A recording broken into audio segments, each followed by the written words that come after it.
Welcome everyone to the New York City Data Science Academy. We're doing this online workshop today. Munisa does a great job at admissions, so hopefully if you guys are interested in the program and want to learn more, please reach out to her through the, I'm going to show you some emails that you could, this email you can reach out to.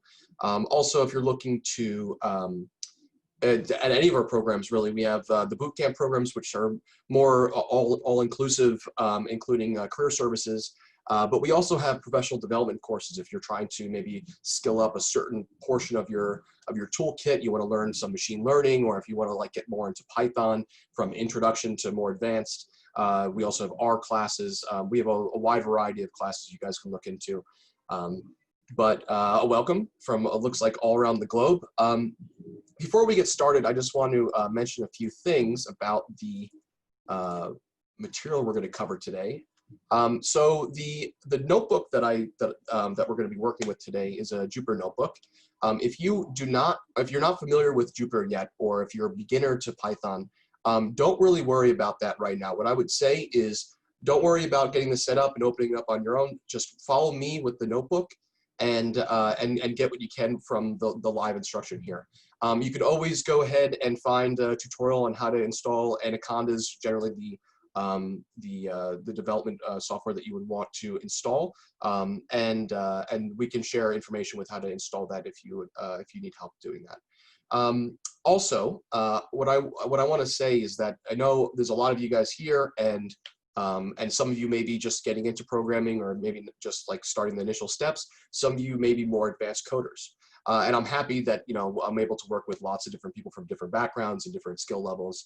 I tried to aim this session to cater to all those different skill levels. And so whether you're a beginner or you're more advanced, I hope you're able to get something from this session. And if you're a more advanced coder, you'll probably be able to follow more of the more nitty-gritty stuff that I'm going to be going over. But if you are a more introductory, you're more of a beginner, or you're just getting started, don't worry so much about the syntax and kind of what I'm doing. I'll be explaining quite a bit of it, but I want you to focus more on the general ideas and just the formatting that I'll be using, because that's really the takeaway here, is how do we format our code in a way that is going to be the easiest to share and collaborate on. So that's really the goal of today's session, is to find ways to work together in an easier way. And there are some different tenets and kind of common practices that we'll be discussing. All right, so again, thank you for joining. Today, we're going to be discussing different ways you can format and structure your Python code. If you guys have questions during the session, please feel free to write them in the chat box. I'll try to touch on some of the questions if I can. I have a lot of material to cover, and I'm going to try to get through all of it. If I end up skipping some stuff, I developed this notebook so that it is very self-sufficient. So if you guys want to go back and go through and maybe read things in more detail, you're welcome to do so. This notebook will be available to you. This session is also being recorded, so if you want to watch this over again, you're more than welcome to, and we'll share the recording with you. So again, here we have in the notebook some links to our residential bootcamp, online bootcamp, and professional development programs. So residential bootcamp at this point is remote live, so those are live sessions that are broadcasted daily, and you're going to be working with live instructors.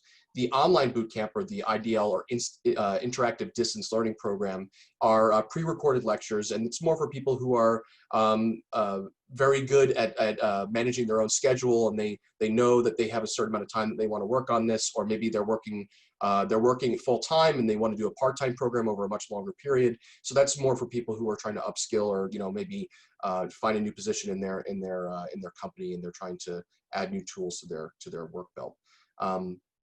So let's get started today. So why do we want to write interpretable code? Well, one of the key strengths of programming languages, such as Python, for example, is how it can be used in a collaborative way. So if you guys are familiar with programming, whether you're from Java or even from Python, you know that there are, and R as well, actually, there's lots of libraries and packages that people have written before, or tried to solve tasks, and they've compiled this code into these different packages, or these different modules that you can load into your workspace and use the work that other people have done to accomplish the task that you're trying to do.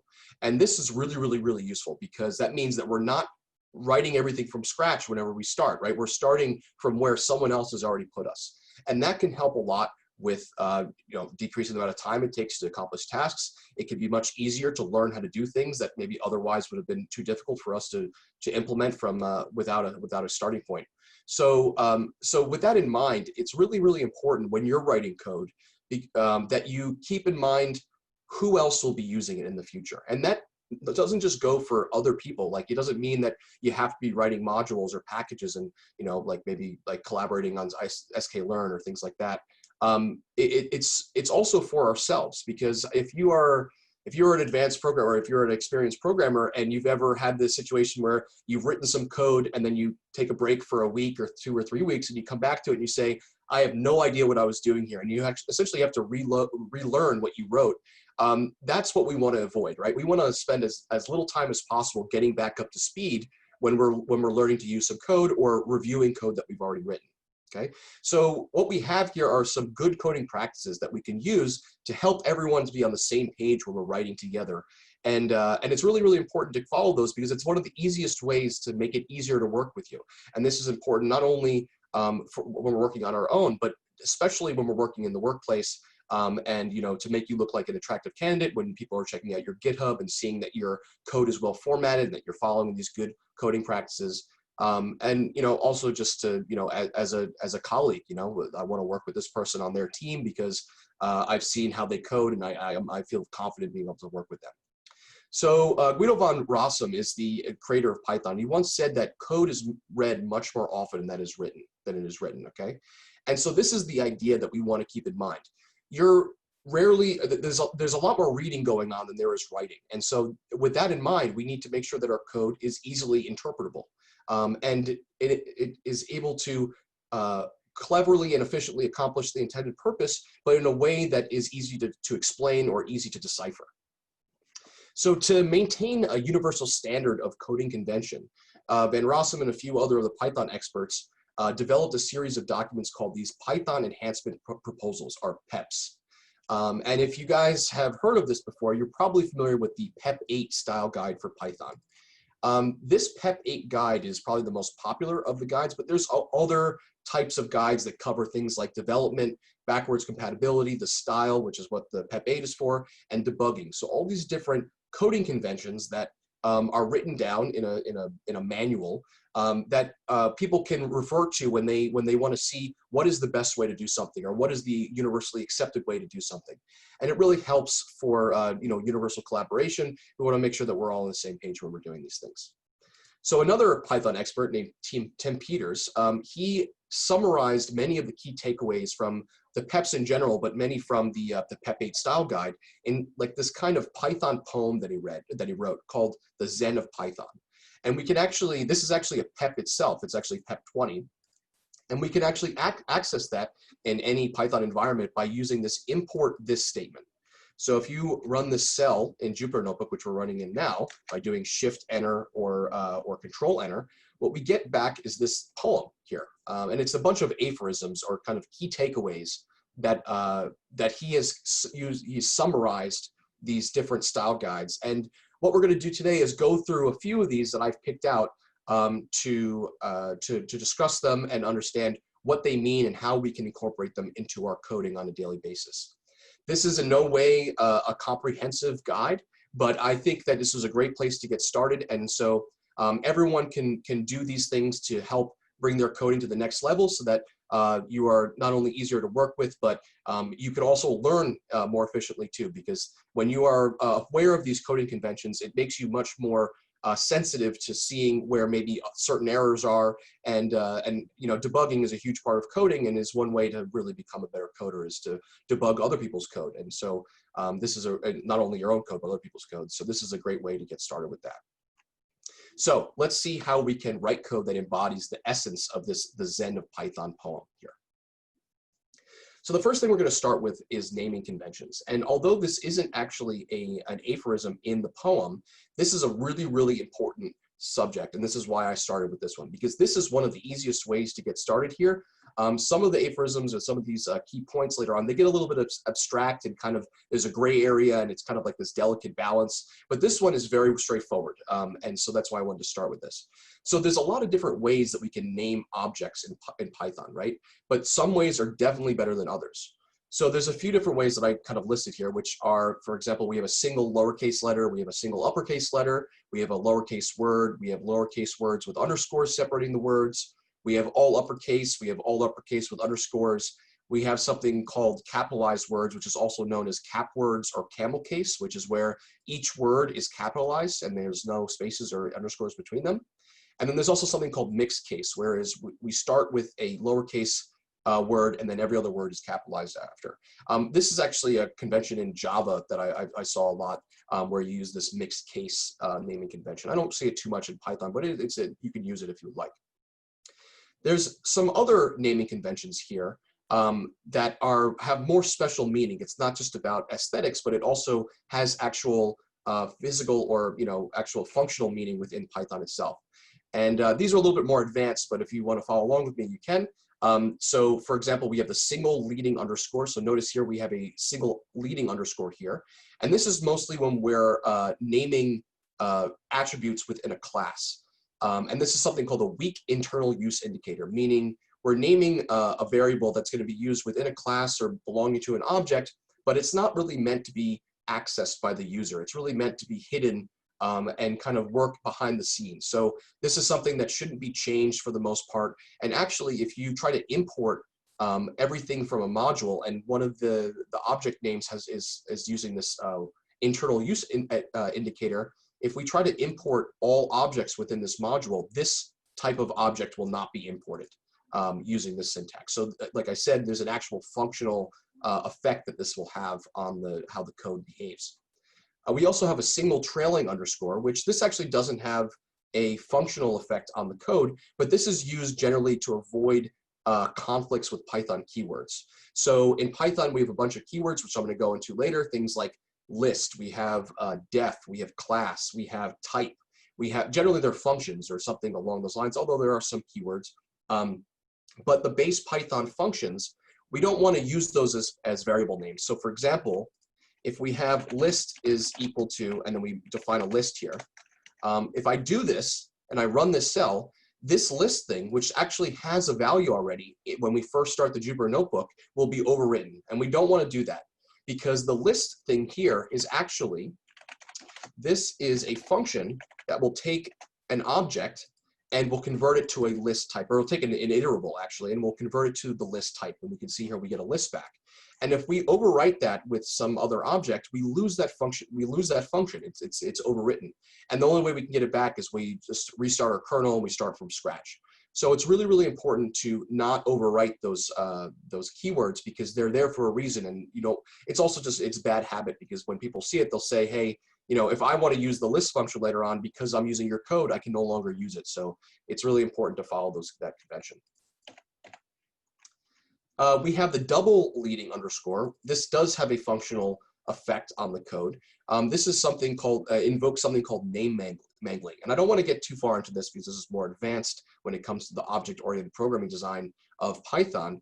But essentially what happens is if you define an attribute with double leading underscore in a class, it's no longer called that. It has the name of the class appended to the front of it. And this is another way to prevent users from accessing attributes and values underneath the hood that really shouldn't be used by the user. They're more kind of coder or programming level or like back end variables that should not be changed and manipulated by the user. That's not how they're intended to be made. So like you can see here, if we have this class called foobar, and then we name an attribute called underscore underscore boo, we get this thing, the actual name of the attribute is underscore foobar underscore underscore boo. And that's something called name mangling.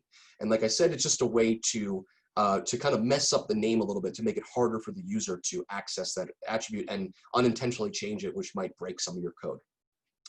We also have this final thing which is a double leading and trailing underscore. So we can see here we have 2 underscores in the beginning and 2 underscores at the end. And these are something called magic objects or special name methods. Generally, they're going to be called special name methods. And those are things like this init method, this add method, this string method, okay? And these methods are really predefined, and there's a set collection of them that generally map to some sort of operator. So for example, when we do, 1 plus 2, we should all know this is going to give us 3, right? This is just simple math. This is simple arithmetic here, but it's very straightforward, and we might take this for granted how Python knows how to apply this addition operator between 1 and 2. Now, something that might be a little bit more abstract is, let's say we have these two lists here. And if we use the addition operator between them, can someone write in chat, can you let me know, what do you think is going to happen when we add these two lists?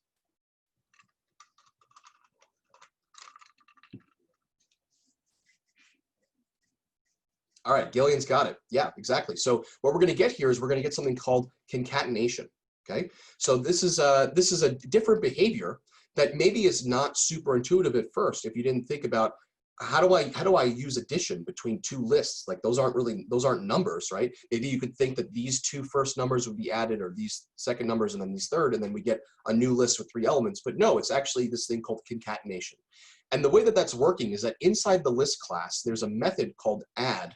And that add method is essentially saying, how do we use the plus or the addition operator on this object? So when I see this object followed by this addition operator, I'm going to call the add method from within the list class. And actually what's happening here is we get something that looks like this. We have this 1, 2, 3 dot underscore underscore add underscore underscore, and then our second list. And that is actually what's happening here when we have this, okay? So this is invoking this add method. Now, this is more advanced, but I wanted to just point this out, that we have a number of these special name methods, and this is not something that you want to invent new types of, okay? So there's a whole bunch of them. There's add, there's divide, there's multiply, there's equivalence. So like, for example, when we use the equivalency operator, these double equal signs to see if two things are equivalent to each other, that's going to use the underscore underscore EQ underscore underscore method. So there's a number of these, but the point here is don't make them up yourself. These are kind of hands off. This is not something that we want to make new types of. So that I wanted to point that out there. Okay. So now that we've seen kind of what names we can use here, let's go ahead and continue with different types of names to avoid. I'm already seeing we're going a little bit longer than I expected, so we might go, a half hour, maybe even an hour over, depending on how much time we need. You guys are free to stay. You're free to, just leave after 7 whenever you want. I mean, there's a free session, so you guys could kind of leave whenever. But you guys are welcome to stay. I'm gonna try to get through most of the key points here.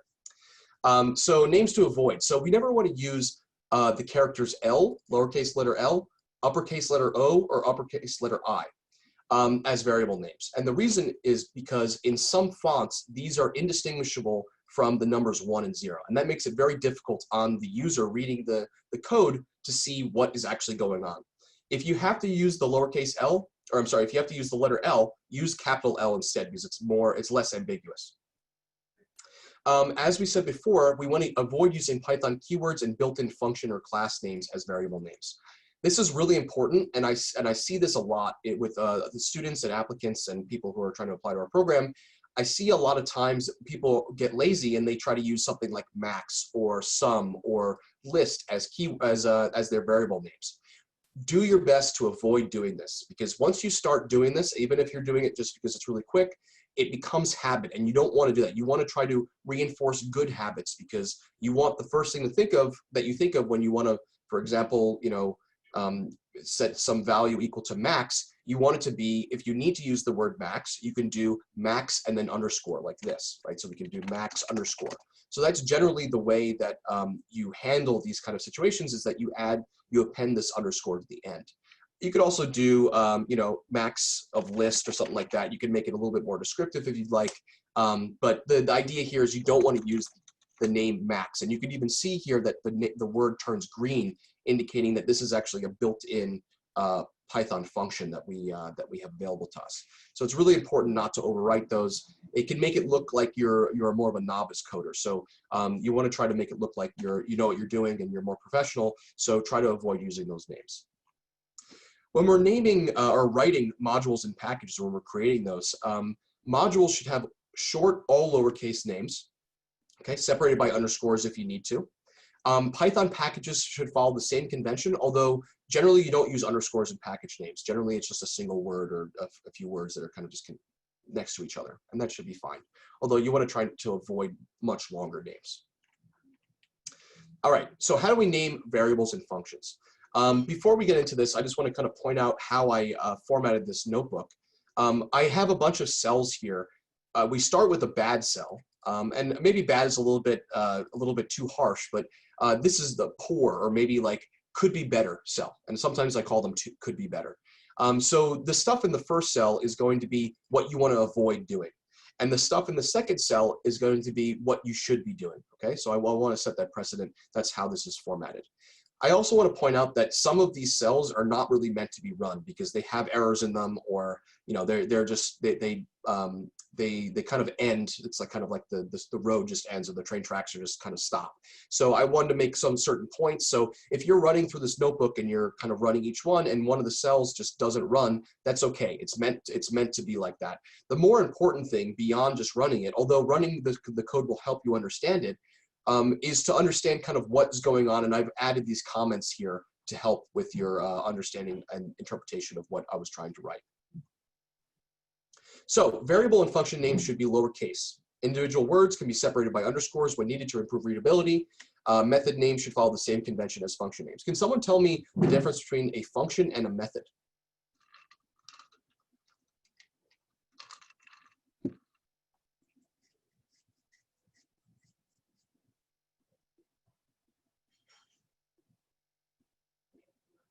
Good. Yes, exactly. So a method is a function, and I like to relate it to like a square is a rectangle, but a rectangle is not necessarily a square.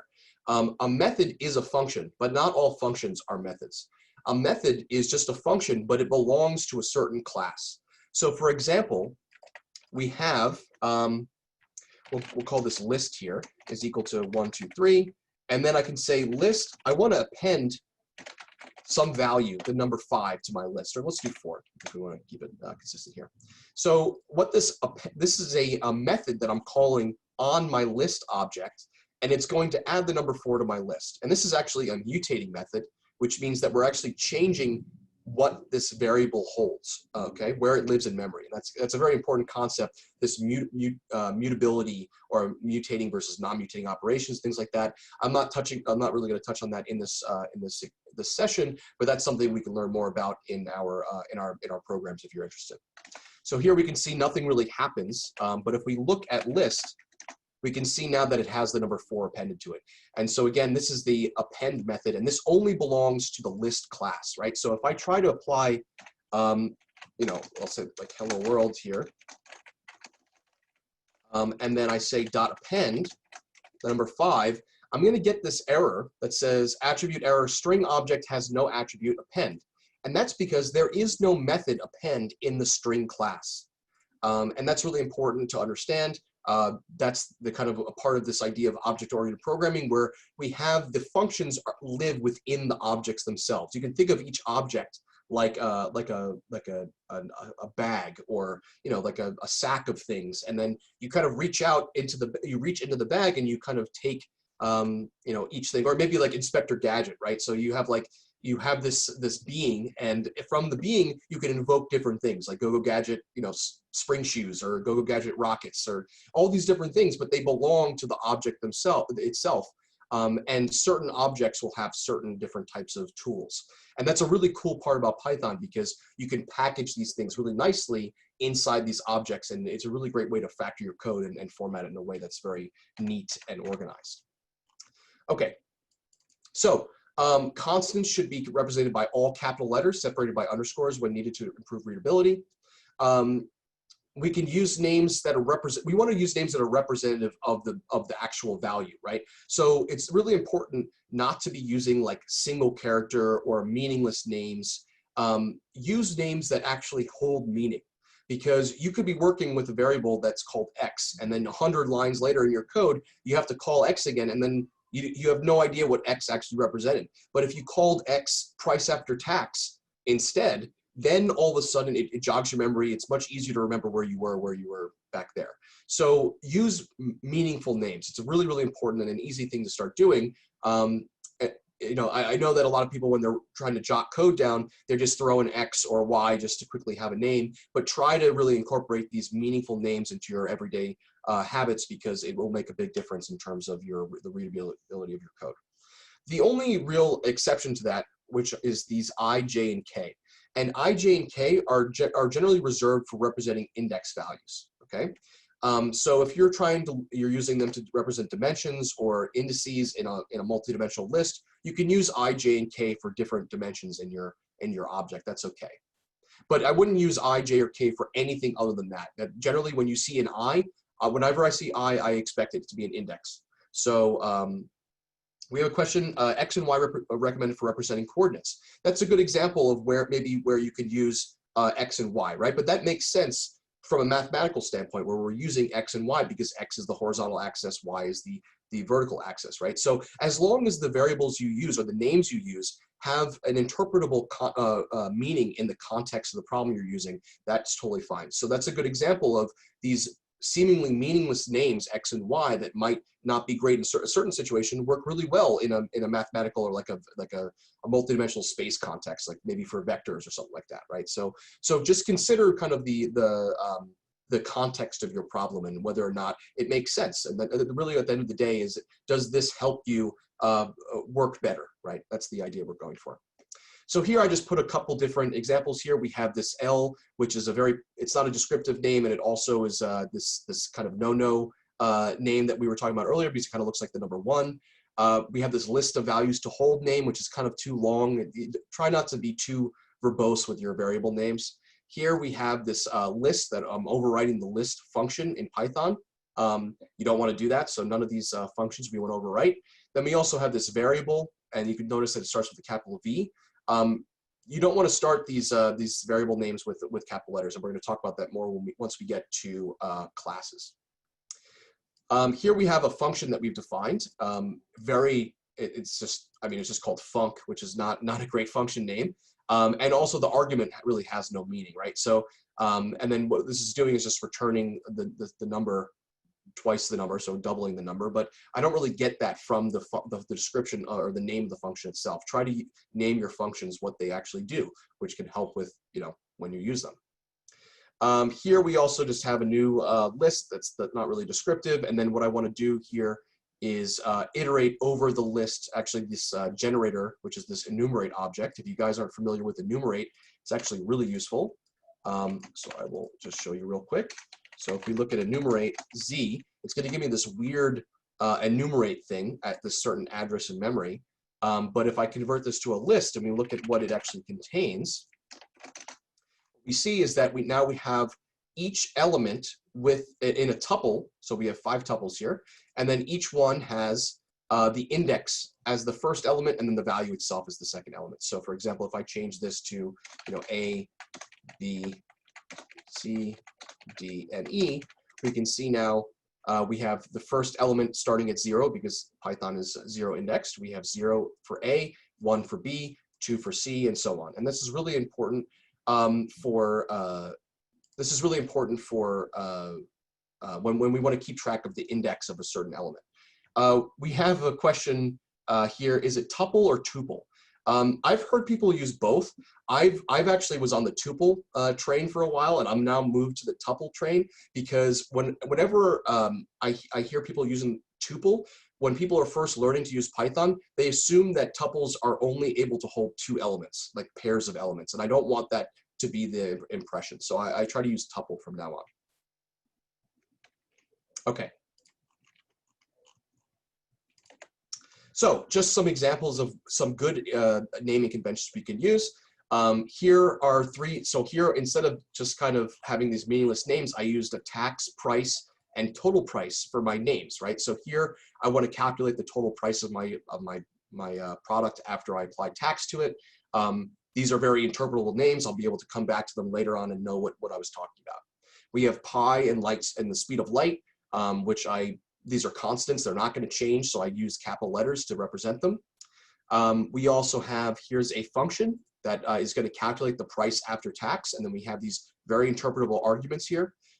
This is also something called Docstring, which we're going to get to in a little bit. And then here we can see, I'm using these interpretable names here. And then here I'm just using this example list, or we can even do list underscore, whatever you want to do.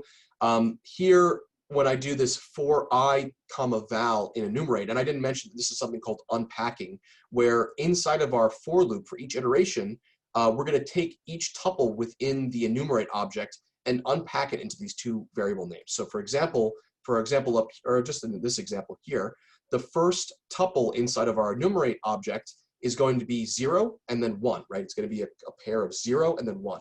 So I is going to be the 0 and val is going to be the 1, okay?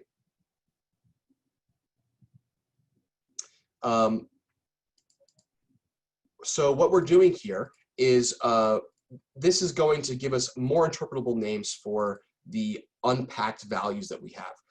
If you want to use instead of I, you can even use IDX, which is really nice.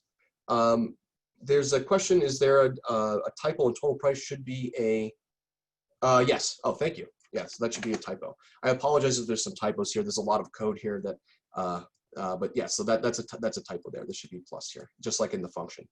Thank you for pointing that out. All right. Next up, we have classes, object, class methods, and arguments.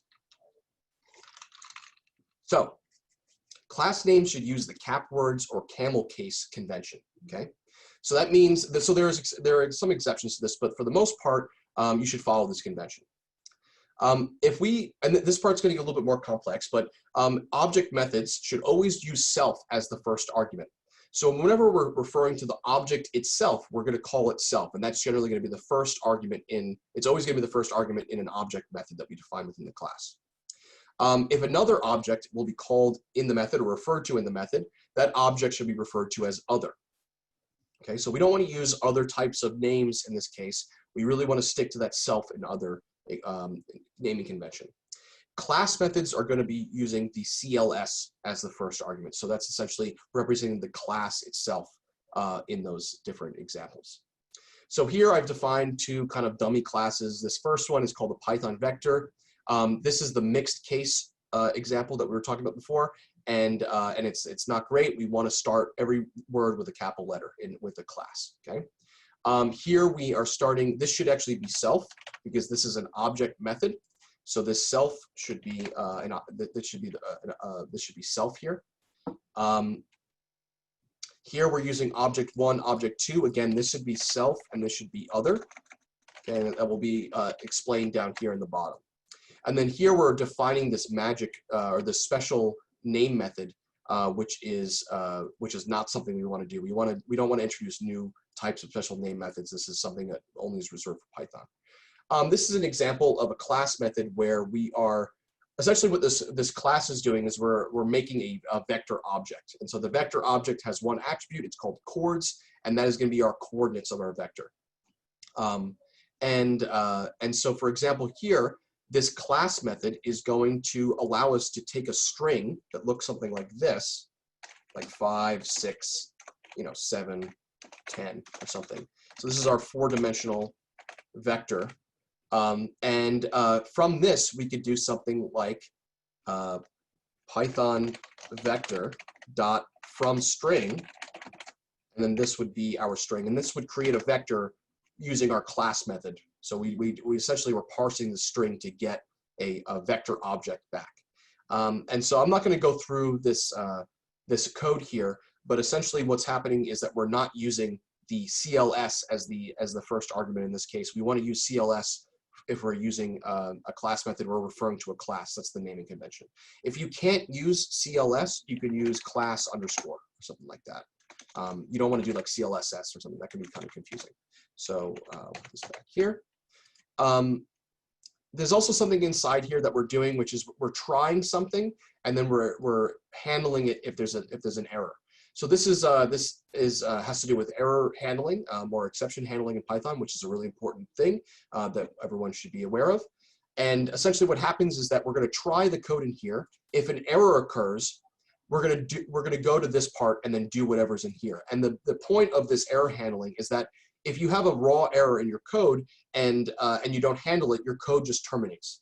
And that's really important for automated processes, because if you are running some process that takes 10 hours or multiple days or even weeks, or maybe is like something on a schedule, and you run into an error that you didn't expect and your code just kind of halts, that's not great. You want to somehow be able to handle that, log it somehow, and like alert someone, send an email, so there's a lot of different ways you can do that, and that this try except can bypass that halting of your code and make sure that you can handle it in the correct way. This is just another example of an incorrect class name. I didn't even put anything in the contents for this class because I just wanted to show this is not how we want to name our classes. Now, here is how we would write a real vector class. So here we have this vector. It starts with a capital letter. It's only one word, which is good. Here's our init method. We start with self, and then we have our chords object. This is how we initialize it. If you guys want to learn more about how the object-oriented programming, or how you define a class, that's a separate session. Here we have this EQ, which is how we use the equivalency operator. So when we compare two vector objects, how are we comparing them? What is going to be equal, or what about them is equal, right? How do we find out? And so I also put some Docstring in here, which we're going to talk about soon. And then here is our class method where we're using this CLS. And then also I didn't mention this other here, right? We use the other. Okay. I also, instead of just passing the error up here, I actually raised a value error in this case, which is a little bit redundant because I'm catching an error just to raise another one. But I'll talk more about that in a little bit. Okay. So documentation. I haven't gone over documentation yet, but this is our next major segment, which is this is also not in the PEP 20. This is not in the little Python poem, but this is also a very easy and very important way to make your code more interpretable and to help people who are working with you. So clear and complete documentation is essential when you're writing code, when that will be read and used by other programmers. So you can think of this documentation as like a mini instruction manual, right? So you want to explain what the code does, right? You don't want to explain how the code works, really, necessarily, but you want to explain what it does and how to use it, okay? There's also code commenting, which you can use. Like one-line things you want to write, this is where I'm, this is where I'm cleaning the date, this is where I'm stripping the white space at the end of the string, whatever, little things that maybe aren't super apparent, but you want to like highlight those areas. Be careful not to over-comment your code. And I'll show you maybe in some examples where I over-comment to my code, but it can kind of have the opposite effect where it kind of becomes too cluttered and can make it difficult to read. So be careful not to over-comment, but commenting can be very useful sometimes. So there's something called Docstring, and Docstring is a type of documentation which is used for describing how a function, method, or class works, or what it does. So like I said, it should not be used to describe how a function or class works, but rather what it does and how to use it, okay? And it's always a long string, which is the first line of the class, method, or function definition. Okay, so Docstring is written for the same for both functions and classes and methods.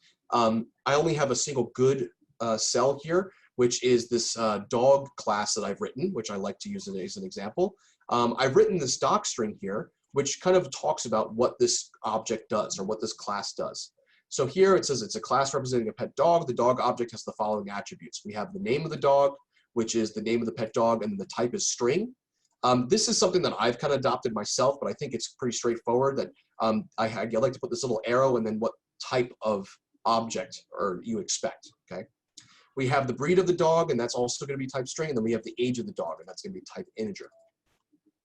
The dog class also has the following methods. I included the init method, even though that every single class should have some sort of init method, whether it's inheriting from a different class or it has one itself.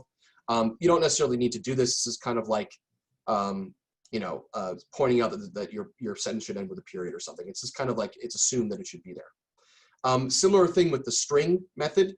This string method, whenever we try to convert a certain object to we want to print it out, or we want to show like a string representation of that, that's what will happen, or that we'll be calling this this string method, the special name method. And I'll show you in a second where that's called. We also have the walk the dog function and walk the dog method and dog years method. The walk the dog method is very simple. It just kind of prints out that you walk the dog. And then the dog years is going to take the dog's age and return it by multiplied by 7, which is kind of like the common thing, which is, you know, you're this many in dog years, right? So here's us initializing the object. Here's our string method, which I really kind of over documented here, which I make a point that what we have here is the long string, which is essentially just a 3 quotes instead of a single quote to make a string. And what that does is essentially it will preserve the new lines. So for example, if I come down here real quick and I say, this is my first line, this is my second line, you can already see when I do the second line, it doesn't know where the end of the line is. So it says end of line while scanning string literal. So we didn't close this set of quotes. So if we want to do something like this, we actually have to put a backslash on the very last part of the line. The problem with this is that there is no space, right? There's no new line that's preserved there. If we use a long string, which is a triple quote, it will preserve, and it actually includes this new line character within the string. So we use this long string for Docstring here. So for example, here's my string method. The first line should be what the method does. So returns the string representation of the dog object, which I'm going to define what is that representation. Excuse me. Then I'm going to put down what arguments my method takes. And it only takes one argument, which is self, which is the dog object that the method is called on. And then we're going to return the string representation of the dog object, which is in string. So what this is going to return, and this is just this long method really is only just this one line. We're going to return this formatted string here, where we're going to say the name of the dog, the breed of the dog, and then comma age, and then whatever the age is. So whenever we try to print out a dog object, what's going to happen is this string method is going to be called, and we're going to get back this version. Otherwise, we're going to get back something that kind of looks like that enumerate object, where we have like enumerate at, you know, location, whatever. And it'll say dog, you know, at location something, but that doesn't really help us very much. We want to have some sort of string representation of that object. All right. Next up, we have this walk the dog method. Again, really, there's only one argument, but that should be the same for all object methods. This has a return type of none because there is no return for this function. And then what we have here is we're just printing, hey, you walked self. And self is the object itself. So when we're formatting this string, this self call here is actually going to call the string special name method to convert the self object into a string type. And that's what this method is going to be calling. So this is actually going to be calling our special name method here, which is for our string to represent that as a string. And then here's our dog years method. Again, it only takes self, and then it's going to return self.age times 7. So here we have this dog object Fido. I'm making a new dog. His name is Fido. He's a husky, and he is 6 years old. And then I can print out Fido. This should print out the this should invoke the special name method string that will convert our dog object into a string representation. And then we're going to walk the dog, and we're going to check out how many years old the dog is in dog years. So here we can see Fido the husky, age 6. That is our string method being called. Then we have you walked Fido the husky, age 6, which is our walk the dog. So remember when I said that this self is going to call the string method, which is what it did, which is why we see this part is the same as this part up here. And then we can see here that this dog years function or method is going to return 42, which is 7 times 6. Yes, the recording will be shared afterwards. So I'm just mentioning here that the Docstring for the special name method string, I added that, but you don't necessarily really need to do that. I just wanted to do it as an example. Okay, commenting. So commenting, good for highlighting portions of your code that may be unclear to other programmers. The function below is also going to include Docstring. This is a factorial function, so if you want to find the factorial of a number, so for example, factorial of 5 is 120, I believe, 5 times 4 times 3 times 2. And what it is you just have the number, and then you multiply it by every number following it, subtracted by 1. This is a recursive call of the function, which means that this function is going to call itself which is a more of a advanced programming concept, but very useful and can be very elegant in some examples that could be much more complicated in other without using recursion. So you can see here that I just kind of point out, hey, here's our base case. So essentially, if we look at this, you can think of a recursion as kind of like a tree of function calls. So here, let's say we use, we're going to do this factorial. We'll say factorial 5. Okay. So what's actually happening here? What's actually happening is, does it work for 0? That's a good question. It probably doesn't. No, it does not. In fact, we're going to get this recursion error because we did this more and more times. That's a great question.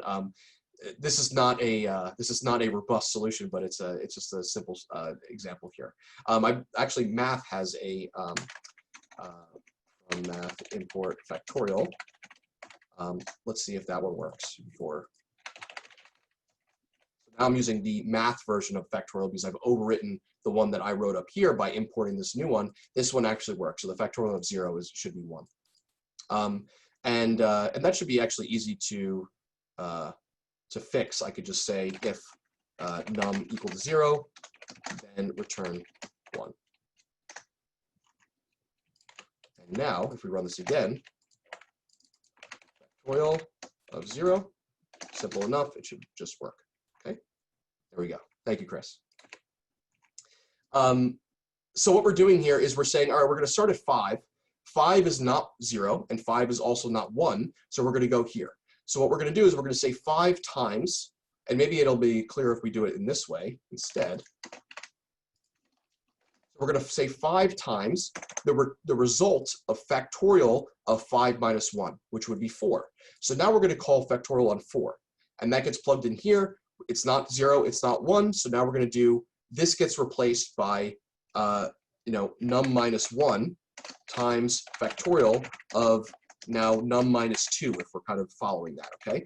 And that just repeats over and over again until this kind of expands into this tree of every single number from 5, or I guess from 5 minus 1 all the way down to 1 until we hit one of this base case, which at that point we no longer return a recursive call, we just return some number, which then, and then this whole kind of thing gets kind of slinky back and all the different numbers are multiplied together, so we get the final value. So I just wanted to bring this up. Recursion, very important for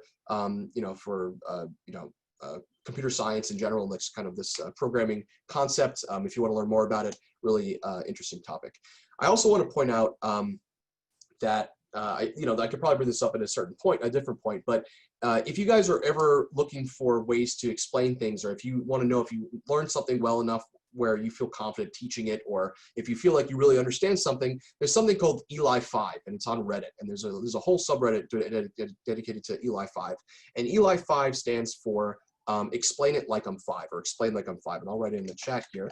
Eli5 is a really, really great way. I like to see that, and I like to use it to see if I really understand a concept. So for example, I implore you guys to look up Eli5 recursion and see if that helps you understand in a very simple, easily explainable way how recursion works. But it also works for all different types of topics, not even just programming. You talk about biology or other different things. It's a really, really nice way, and it's a very elegant way of explaining things. And if you're looking for a way to really make sure that you understand something, I suggest looking at that. Thank you, Robbie. Exactly. Yeah, it's really, really a great resource. So I recommend doing that. Now, once we've defined this docstring, what we can do is we can actually write the name of the function or the class or whatever, and then we can follow that up with a question mark and run that. And what we'll get at the bottom here is this little pop-up window, which will tell us the docstring of the function or the class or whatever it happens to be. And this is really, really nice because now, for example, if I look at dog question mark and I do this, we can see here's my docstring. Okay, and here's my init docstring even. It tells me how I initialize the method, the object I mean. So this docstring is easily accessible. We can also, by the way, access it by doing these parentheses here and then doing a shift tab. So if I do, if I put my cursor inside these parentheses here and I do shift tab, I will get this little pop-up window, which will show me the docstring as well. So this is a great way for looking at the documentation of a function kind of while you're working, although it is kind of limited in that if you really want to learn a lot more about really what's going on, you'll probably have to look up the full documentation, which is generally available online. Okay.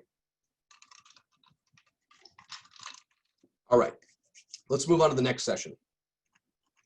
So this is actually our first aphorism inside of our Python poem, which is that beautiful is better than ugly, and this really applies to really everything in this session.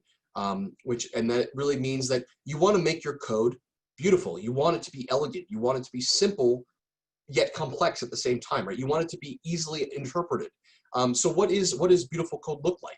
Well, the syntax is separated into logical sections. There aren't too many characters on a single line. PEP 8 suggests 79 characters per line maximum, and I'll kind of talk about that in a little bit. The indentation is correct, which is actually necessary for Python. You need to have correct indentation. There's correct and consistent spacing between arguments in lists, dictionaries, functions, and between operators and operands. All of this helps the reader parse your syntax, right? Reading through it and understanding what's going on. So there's a lot of different ways you can do this, and there's no real right way, right? This is kind of like up for interpretation.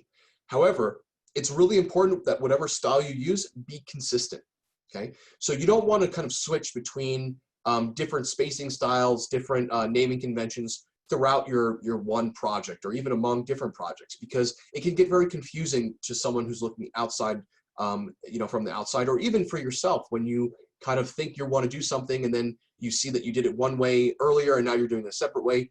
Always be consistent. That's really one of the best ways to increase to make your code more beautiful, is just be consistent with what you're doing. You could always change so that you're doing better conventions, but consistency is really important with coding.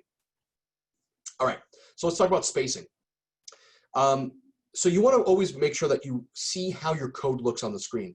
And this can be very difficult when you're the one writing the code. So what can really helpful is having someone else look at your code and say, hey, does this look too cluttered to you? I like to just kind of baseline put spaces between logical segments. And I'm going to kind of explain that right now. But you want to kind of separate your thoughts or steps in your code using spacing.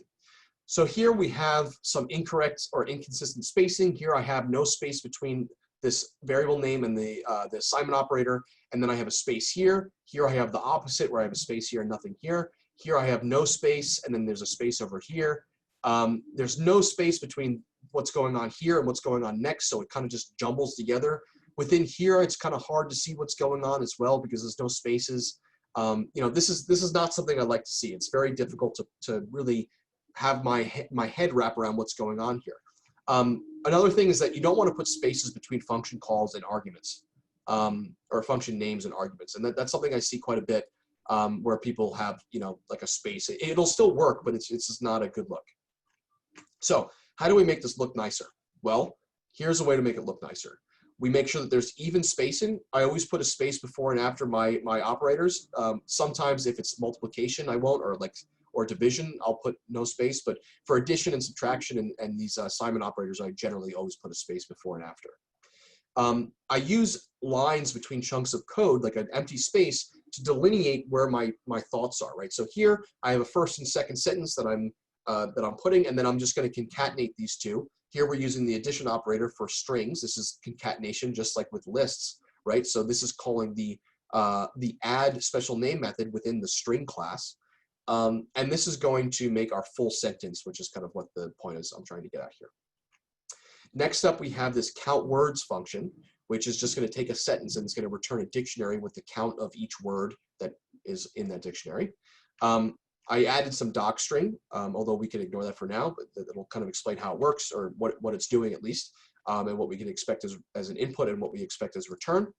But the important part is that here we have this punctuation list, so I want to remove period and comma because otherwise we'll have like sentences that end with, I don't know, like a word and then period. That will be a separate string from just the word by itself.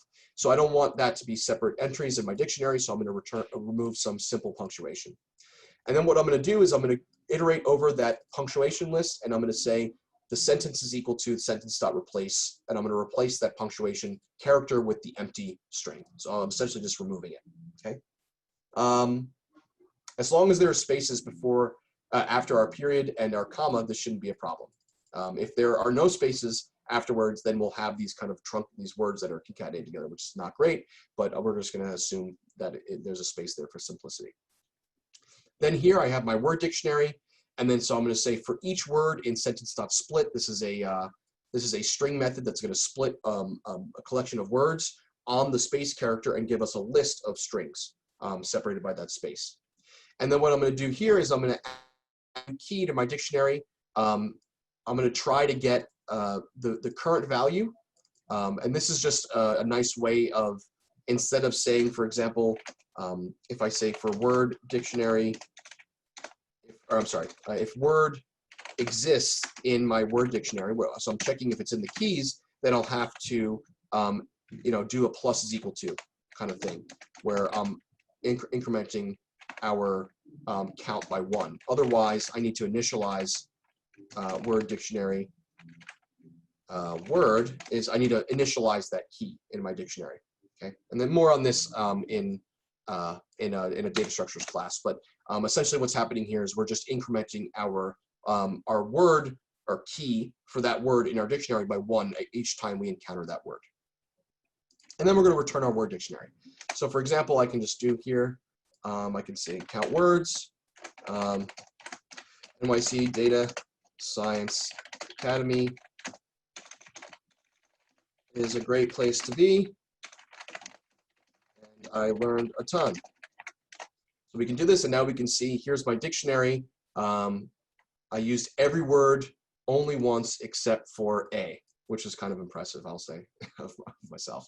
All right, so this is just a way we could use this. It could be useful in some, maybe NLP, if you guys are doing natural language processing, this could be useful for doing that. Although there are more complicated ways to split the stuff up and get a count of different words, things like that. All right, so the key takeaway here is that notice that everything is very crowded in the first example here, and it's very hard to kind of look through these things. And also the inconsistency in the spacing can be a real problem. Okay, so maximum number of lines on a character. So PEP 8 suggests no more than 79 characters on a single line. This is like kind of an abstract, way, like you're not going to be counting 79 characters. That's generally not what you're going to do. So you're not going to be sitting there counting how many characters you have. What you should really think about is, does my statement sound like a run-on sentence? If you think about the code you just wrote, and if you read it to yourself in your head, like in English or whatever language you speak, and it sounds like a run-on sentence, then you might want to split up into separate lines. Don't be afraid to take an expression and separate it into multiple lines. It's okay. It's not going to make, it depends actually on the situation. If you take a pretty simple expression or operation and split up to multiple lines, it can seem kind of redundant or you're kind of wasteful. However, if there's something like this, for example, where we have this really long, this is going to give us all the products of 2 3-digit numbers. From 100 to 1000, or from 100 to 999, and again from 100 to 999, we're going to get all of those products of 2 to 3-digit numbers. And so 3-digit products is what I called it. This is really difficult, and it's really long. It's kind of difficult to see. And the reason why we want to use 79, or why that number was picked, is because one, there's some psychological aspect where if you're reading on a single line and then and if you go beyond 79 characters, you lose some of the comprehension of what you were reading. And then also Chris S. Mentioned that for old computer monitors, they only are able to have 80 characters using a standard font. So that was really kind of what the idea is. And then also just generally, like a lot of even smart devices or mobile devices, they can hold 70 characters, like around 80 characters. So we want to make sure that all of our stuff is on a single line. It's not getting kind of bumped down to another line or getting cut off, which is really annoying. Which is why it's nice to have wide monitors sometimes. So here what I did is I made 2 different variable names for these range objects, and then I took my list comprehension, which is what this is up here, and I broke it up into multiple lines. So I said, hey, I want number 1 times number 2 for number 1 in this range, and then for number 2 in this other range. okay? So this is a really just easy way, especially if this is enclosed by brackets or parentheses, you can move these expressions to multiple lines in logical ways, and that will help to read it better, to make it easier to read. And honestly, this just makes it less intimidating. If you look at this and you try to read through it, it might be kind of intimidating to read, and you might kind of have a harder time understanding it. But if you break it up into these 3 logical steps, then that becomes much easier and more logical to understand. Again, very simple, make sure the operator precedes the operand. So here we're taking this long expression where I'm saying variable 1 plus variable 2 plus variable 3 plus variable 4, or whatever operation I'm using. If I don't want it on one long line, I can break it up into multiple lines, but make sure that the operator precedes the operand, okay? So make sure that it comes before here and it's always on that line, okay? Indentation, also very important. Make sure that if you're, like for example, if you have a function that has a whole bunch of arguments, like 50 arguments or something, you can of course put them on multiple lines, but make sure the indentation is correct, because this will actually might even give you an error. Let's see, no, it doesn't give you an error. But this will be very confusing when your code chunks are on the same indentation level as the function arguments. That's not something you want. So make sure that it is indented correctly, meaning that it starts kind of, the indentation is the same as the first argument here. All right, so how do we use keywords, and what are keywords?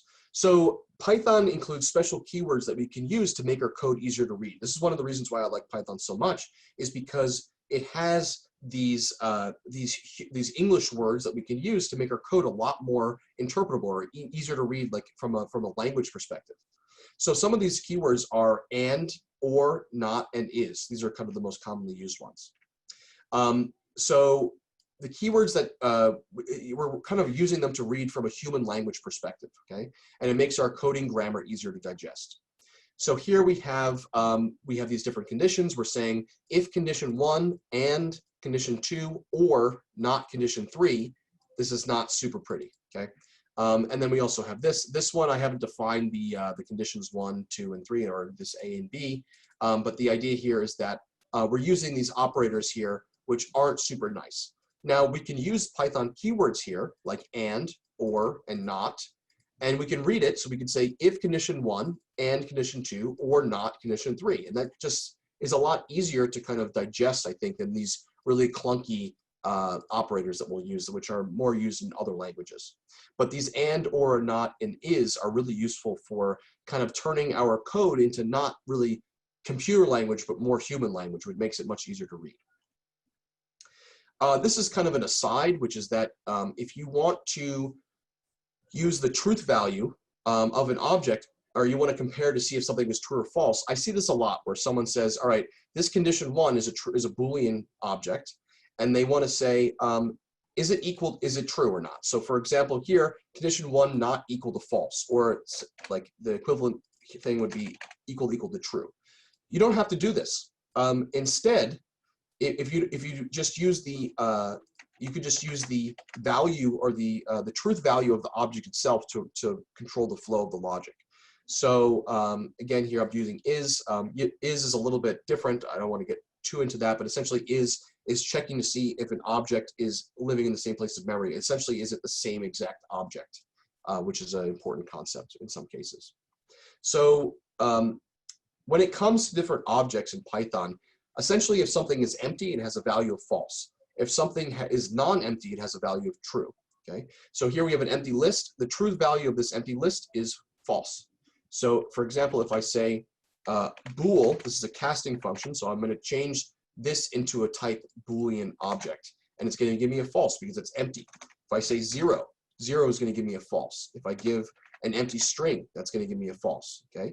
Now if I do 1, 2, 3, that's a true because this is a non-empty list. If I do the number 5, that's a true because it's a non-zero object or integer. If I do false, this is a tricky one. This is actually going to give us true because this is a non-empty string. So even though we're saying the string version of the word false, we're still going to get true because this string doesn't have, it just is not empty. Okay, so you'll get a true value here. So why is that relevant?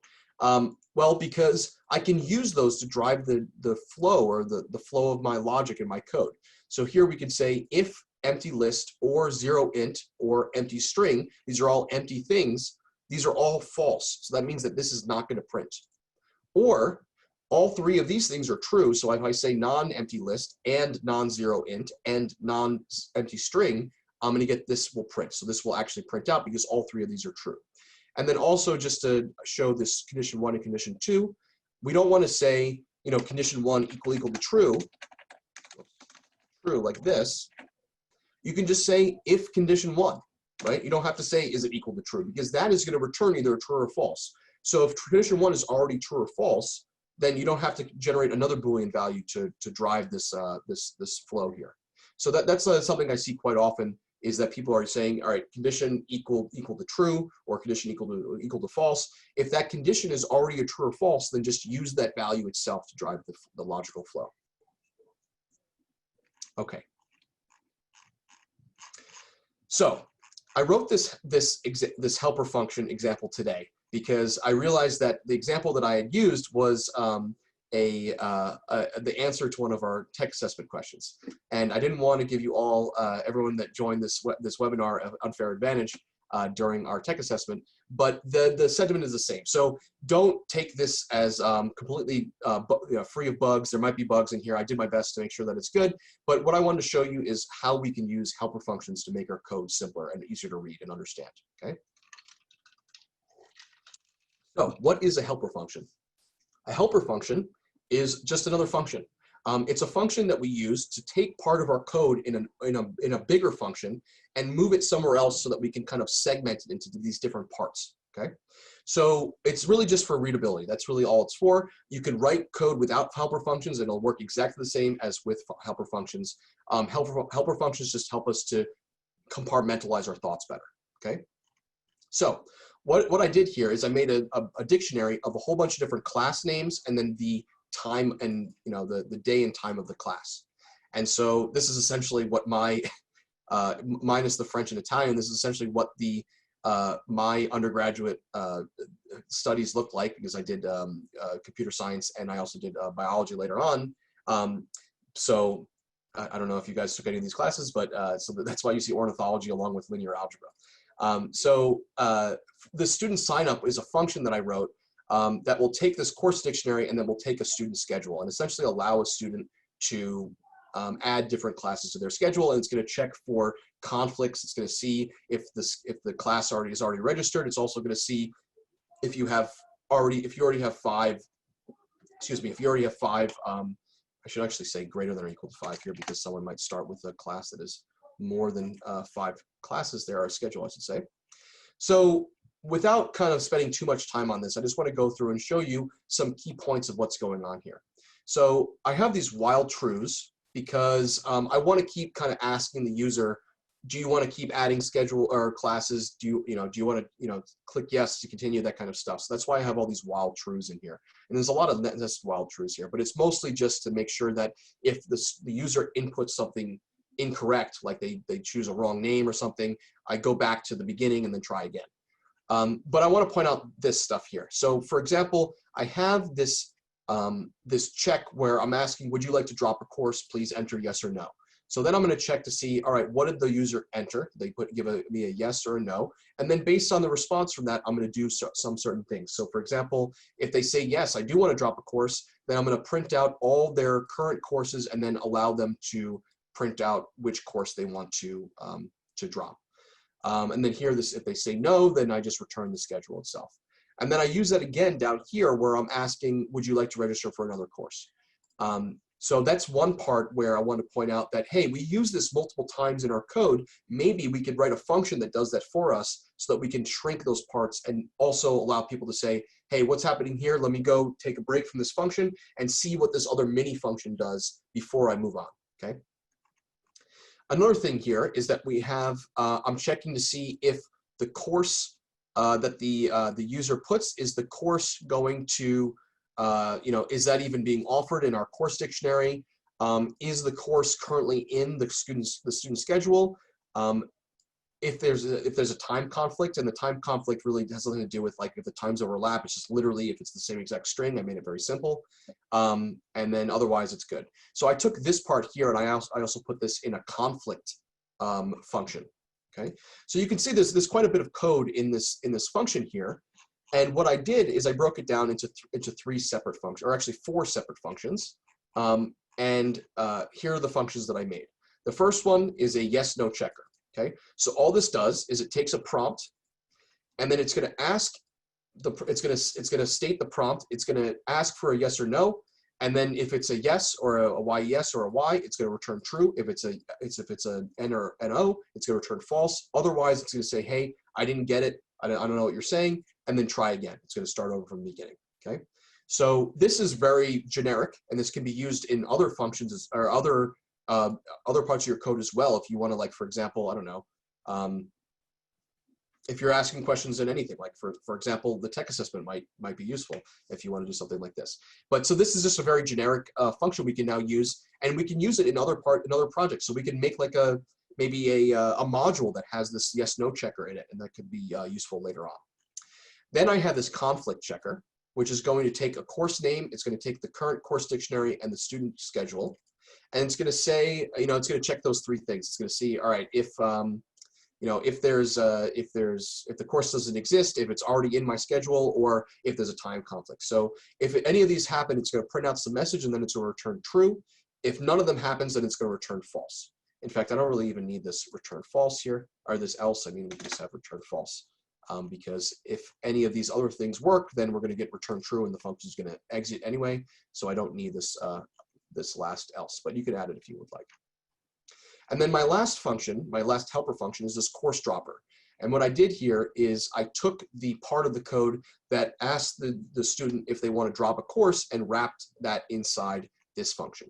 So these two functions are more specific to this one piece of code, but this yes/no checker can be generalized to many other different types of projects and maybe used in the future as well. So there might be better ways to factor this code so that maybe this is more robust, or more applicable, or scalable, or some other attractive word that we want our code to be. But this was just an example to show you how I can break this stuff up. It does add a lot more text, but the thing is that now when I go down to my student sign up, you can see the code is much shorter, it's more concise here. And here's one of my helper functions. Here's my other helper functions, right? So my conflict check, and then here is the yes/no checker, and then actually within my course dropper helper function, I'm using my yes/no checker, right? So I'm using this yes/no checker in different places. So think about how you can break your code down into other functions, because this can be very useful. Where we're reading through this, we say, all right, we get to this point, and then we say this course dropper function, and then I say, all right, well, what is course dropper? Well, I can look at course dropper, and then I can do this. This isn't run yet, so I can do this now after I run that, and we can see here's my Docstring. I can read about it. I can understand what's going on, and then I can see what's happening as I'm writing, as I'm reading through this code. Okay. So just a simpler way to break your code into different pieces, segment it so that you have a more logical thought process, and it's just easier to parse through what's going on. And then, if you want to run this and try it out, it's fun to use, but I'm not going to do it now because it takes some time to get out of it. Okay. So try to adopt these habits that we're talking about. Okay. Our next section here is called Explicit is Better than Implicit. Okay. So what does that mean? It means exactly what it's saying. We want to write our code as explicitly as possible. And that means to be as literal as you can, so there's no room for incorrect interpretation on the side of the code reader. So we're going to talk about naming conventions again here. We want to choose names that are descriptive and leave no room for interpretation or ambiguity. So for example, here I have this string called John Smith, I'm sorry, the string John Smith. I'm going to call it X, and then I'm going to say YZ is equal to X dot split. Really not descriptive, not a great name for any of these variables here. Then I have this function called read, and this is going to read some file in and then it's going to have different behavior based on the extension of the file. I wouldn't recommend doing this because it can cause errors. This is an implicit function call. We want to try to be explicit when possible. So what would be an explicit function call, or what would be an explicit variable names? Well, first of all, we could call this, either name or full name, something like that would be fine. And then we could say first name, comma, last name is the unpacking of the split version of the string. So now we have much more interpretable names for these variables. And then here, these are explicit functions where we're saying read CSV or read JSON, right? So we have explicit functions for each type of data that we're trying to read in. And that can be just easier for the user because it just is much clearer what's going on. How do I read a CSV file? Well, I use the read CSV file. I don't have to just, maybe use the read file, the read function, and then supply some sort of, file extension as an argument or something like that. Calling objects from modules and packages.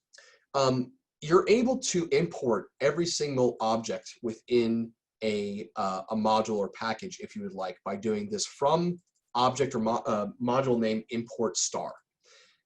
I highly recommend not doing this. And the reason is because you don't really always know what's inside a module, and all the things that are inside a module, when you import them this way, is that they will overwrite the currently named things in your workspace or in your namespace. So for example, if there's a function in math called area, and I define area up here is equal to 5 or something, once I do this, area will be overwritten as whatever it was in math. And it kind of happens silently too. I don't really know that it happens. And that can be very dangerous because I didn't realize that something changed and I'm still using it as if I thought it was what it was before, right? So I really don't recommend doing this. I highly recommend not doing it, but it can be done, okay? And then here's another example where we're importing all the functions from this requests module, and then we're gonna use this get request. So this is really good for if any one of you guys have experienced web scraping, like using Beautiful Soup, we can use the get method to get the response object from yelp.com or from a different website. So what do we do instead? Well, we can just import the math module, and then we can reference these different objects within the math module by saying math and then dot whatever our thing is, right? So the analogy I like to give is doing this. Let's imagine a module is like a bag of toys. And if you do this, this is like taking a bag of toys and dumping all the toys on the ground, okay? And now you have all your toys and you have access to all of them, but it's really, really cluttered and it's really, really messy, okay? Now, this is more like just taking the bag and putting it next to you. And then when you want to get the pie toy from within the math bag, you just reach in and you grab that pie toy until you're done with it and you put it back in. And it's much cleaner and it's much easier to use. Or it's just much simpler to work with, I should say. And then similar here, we're just saying request.get. This is the explicit function call from this module. So I was just talking about it's generally frowned upon to import all the objects within a module or package into your namespace. If you don't want to always call the module name over and over again, what you can do is you can give an alias for this module, okay? So for example, two very popular aliases are, we have NP for NumPy and PD for pandas, okay? These are conventions. You should always use these universally. You should not use your own aliases for these packages, okay? So here we can see that when we do import NumPy as NP and then import pandas as PD, I can actually do np.array, and this will just be like I'm calling NumPy instead of NP, and then same thing with pandas, okay? All right. We're cruising through here. I've got about, I'll go call it 35 minutes. I'm gonna try to finish up by then. But if you guys, like I said, if you guys need to get going, that's fine, but we'll share the recording with you. So simple is better than complex. So we want to try to write simple rather than overly complicated code, okay? You don't want to try to reinvent the wheel. I'm going to talk about this a few times, reinventing the wheel here, okay? So there are many built-in Python functions that you can use to simplify your code. Make sure that you're aware of those functions so that you can use them when you need to, okay? So for example, all of these examples that I'm going to show here in my bad cell are going to try to perform these operations essentially from scratch. But we can use more Pythonic ways to write the code, and it makes you look more professional. If you're trying to reinvent how something works, or like, for example, if you want to try to do a running sum. So here we have my investments, and then I have the sum of investments, and then I'm going to write a for loop that essentially just increments the sum of investments by just cumulatively add these different numbers in my list. Okay. Now that might look good to a novice programmer, but a more experienced programmer would know that there's a sum function that would take this and sum this collection and then give us what we would want. So it's really a lot simpler to do it this way, and it's actually more efficient as well. A lot of these functions are built in something called Cython, which is a more machine level language, and it's much faster, more optimized for these types of operations. So even if you try to reinvent what's actually happening, chances are your code will be slower than the code that is already implemented. Okay. So the second thing we have, the second example here is that I'm printing out, the word and then the index of the word. I'm using this counter variable to keep track of what variable we are. And then here I'm making a dictionary from these two lists here. So I have this list, Intro to Python, Art Analysis, and then here are my grades. And then I want to make a dictionary where we have the name of the class and then the grade that I got. Okay. Oh, and then my fourth example, this is actually an example from Code Wars, which is a great website for doing coding challenges. This is, you have a string that has something like this, where it's like XO, XXX, this kind of thing. And then you want to count to see whether or not it has the same number of O's and X's.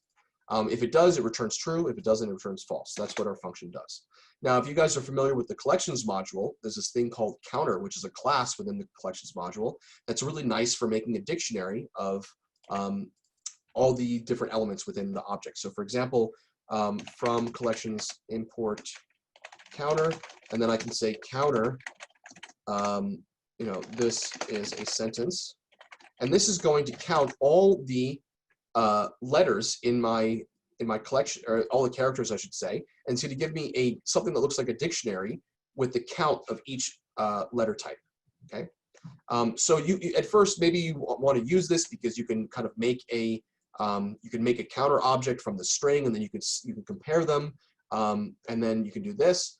But there's actually a simpler way to do this, which is that we can just use the string method count, where we can count how many X's there are in the string and how many O's there are in the string, and then return whether or not the two are equal or not. So this is we're using just base Python to do something that maybe we thought something is more complicated than we needed it to be. And then here, for these two other examples, here I'm using this enumerate again to, instead of using this counted variable, this kind of incrementing this variable by 1 each time. And then also we have this, this dictionary that we're trying to make. If you guys aren't familiar with the zip function, I suggest looking into it. Zip is super awesome, and it's really, really useful. What it does is it takes two collections, or two iterables, and then it zips the two. So for example, so it comes out as this generator thing, or iterator. And what it's going to be is, when I convert this to a list, you're going to see it's going to be a tuple of 1 and 4, 2 and 5, and 3 and 6. So when I do this, you can see 1 and 4, 2 and 5, 3 and 6. So the first elements are together, the second elements are together, and the third elements are together. So this zip function is actually very, very useful, and we use it here to take these two lists, zip them so that this is in a tuple with this is in a tuple with this, and this is in a tuple with this, and then we use the dictionary function to convert that list of tuples into key value pairs in a dictionary, which is legit. We can do that, so that will work. So just keep in mind how you can simplify your code. Don't reinvent the wheel. Try to use base Python functions when you can to simplify your code and effectively make it more efficient in some cases. And the way that you do this is you just practice, look at different types of functions that are available and understand that they're available to you, right? You don't have to memorize all these functions, but what's really important is that you know that they exist, right? So if you can, when you're working on a project, say, hey, I remember that string has a method that counts the number of some character within it. I don't remember what it's called, but I do remember it exists. The fact that you know it exists allows you to now say, hey, I know exactly what I need to look up on Google, right? And so that is really important because you need to work on your Google foo.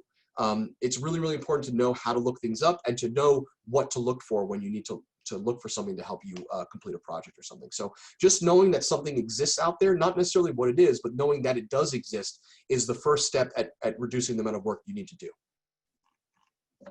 So the next section here is complex is better than complicated. So we just talked about simple is better than complex, but there are certain situations where complex is better than a simple situation, a simple implementation that is really complicated. And so this is kind of a hard aphorism to get across, but hopefully my examples will help with that. So sometimes we just need to use complex solutions because they're just more efficient, or they're more elegant, right? You don't want to oversimplify your solutions by forcing yourself to use base Python if a more complex approach gets the job done better and in a more interpretable way, especially in a more interpretable way. So if your simple solution is simple in the way that it uses base Python objects, but it's very complicated because you're trying to like force yourself to use this certain type of work, don't use that. Use more complex objects. Use things like objects from different packages like NumPy and Pandas, or even other types of even other types of modules and libraries you could access. So yeah, don't reinvent the wheel, because your wheel will often be more like a square when compared to the existing tools. Like I said, these other types of tools are optimized in ways that you can't achieve because they're written in like a lower level machine level code, and it's much faster. So when you can try to use these optimized ways, don't try to reinvent these wheels. So for example, let's say we want to we have these two collections. They're just 0 through 999. It's a list. There's two lists, but these are actually range objects. So I'll convert them to lists here, just to be consistent, because I'm calling them lists. And so what we're going to do is I want to now have a final total list, which is going to sum the first elements of both lists, and then the second element of both lists, and the third element, and then keep going. This is something called pointwise operations, where we're trying to add the first element of both lists, and then the second element of both lists, and the third element, and then so forth. So when you're doing some operation, consider what you're trying to do and see if there's a more appropriate data structure that can be used to accomplish the task you're trying to do. In this case, arrays are really great for vector operations. In fact, they are essentially vectors. So if you are to use an array instead of a list in this case, we have these two arrays, which are now initialized in the same way. And we can just say array1 plus array2, and that will give us these pointwise operations to give us this total array. Okay, so the same thing that we're doing here, we're doing the exact same thing here, except this is much more efficient and it's more concise as well. Here, for those of you who are more math savvy, if we want to find the transpose of a matrix, here is a matrix in as a list. So I'm kind of representing a matrix as a list. This is a 2 by 3 matrix, 2 rows and 3 columns. So this is our 3 columns here. So you could essentially imagine it like this. This is kind of probably easier to see or to visualize. And then what we can do here is we can make this into a 3 by 2 instead of a 2 by 3. And that's what the transpose of a matrix is. We're swapping the dimensions. And so we can use this asterisk, which is something called a wildcard. I'm not going to get into this, but essentially what it does is it takes this this iterable and uses those arguments as separate arguments in the function. This is a very useful thing to use. I implore you guys to look into it if you are interested. And what we're going to do is we're going to get now, it should be 1, 2, 3, 4, 5, 6. So we'll have 3 rows and 2 columns. And then this final function here is this Pigott function. This is also from Code Wars, which I thought was interesting. And it essentially just takes a string, takes some text like a sentence, and it converts it into Pig Latin. And it's a little bit, so what we do here is we just split the text into single words for each I in range length text, which this is fine, by the way, because I'm using I here, but I'm doing range of the length of text. So these are from 0 to the length of text minus 1, which are actually happen to be all the index values for my collection. And then I'm going to check to see if that certain word is alphanumeric. Actually, alpha is probably a better use here because I just want to see if it's a word. Alphanumeric is fine too. So is it only just words and numbers? Is it not, punctuation? Then I'm going to take the second to last character, put the first character in at the end of that, and then add a. That's just how you make Pig Latin. That's I didn't invent it, but that's how it works. And then I'm going to rejoin it to make a sentence here at the end. Okay. So like I said, here we have these arrays, which is great for vector operations. NumPy has also matrix data structures, so you can use this mat.t, and that will give us the transpose of the matrix very, very simply, instead of having to do that that list zip thing. And then here we have this Pigott function, except what I did here is I made it one long, this is actually a generator comprehension instead, although I could have made it a list comprehension if I want to be a little bit less fancy. But essentially this is doing exactly the same thing as the for loop, except we're using a list comprehension. If you guys aren't familiar with list comprehension, I highly suggest learning it, because list comprehension is a lot more efficient than a for loop. For loops, sometimes you have to use for loops, but when you can avoid it, try to use list comprehension. Essentially what this is doing is it's saying return this if this is true, otherwise return this for each word in our list. Okay, and I'll say that one more time. So we're gonna so for each word, maybe I'll start from here. So for each word in our list, which is going to be each word in our sentence, we're going to return this whatever the return is of this expression, only if word is alpha. So if this is true, otherwise, if this is false, we're going to return just the word itself without having to do this part, because it's not an alpha numeric word or characters. So I mentioned Code Wars, and there's also another site called Hackerrank. I'm sure most of you guys have heard of these sites, but I want to really emphasize how useful they can be in improving your code maturity, your coding maturity. And the way that you can take the best advantage, advantage of these resources is try these problems on your own, work on them for 10, 15, 20 minutes.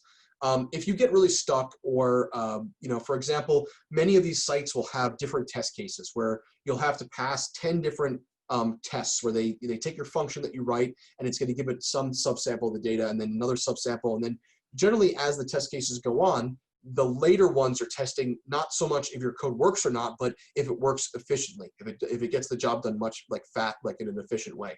So if you end up for example, passing the first 7 out of 10 test cases and the last 3 won't run, it's probably because there's a timeout. It's probably because there's some inefficiency in your code that you need to diagnose. The way that you work on becoming a better coder, even though you are able to get the first 7 out of 10 test cases to work, make sure you go to the discussion boards for that problem. And it's a really, really great way to learn more about coding, because what will happen is that other users will have posted their solutions, and users can upvote their most popular answers or the solutions they thought were the best. And I want you to go through those solutions and see how your solution differs, and where is the bottleneck in terms of efficiency, and where you can improve in your solution where this other solution was better. And I can't tell you how many times that helped me become a better coder, because I'm able to see all these different solutions to the same problem I was working on, and see why other solutions are better than mine. And that's a really, really important part of programming, is seeing other solutions to the same problem and understanding why some solutions are better than others. Question here, what do I think of LeetCode? LeetCode is great, but LeetCode is more focused on more algorithms than it is focused on like pure coding challenge, I would say. So LeetCode is good for like algorithm testing, things like that. All right, so let's go to our next aphorism. Flat is better than nested. This one should be pretty self-explanatory.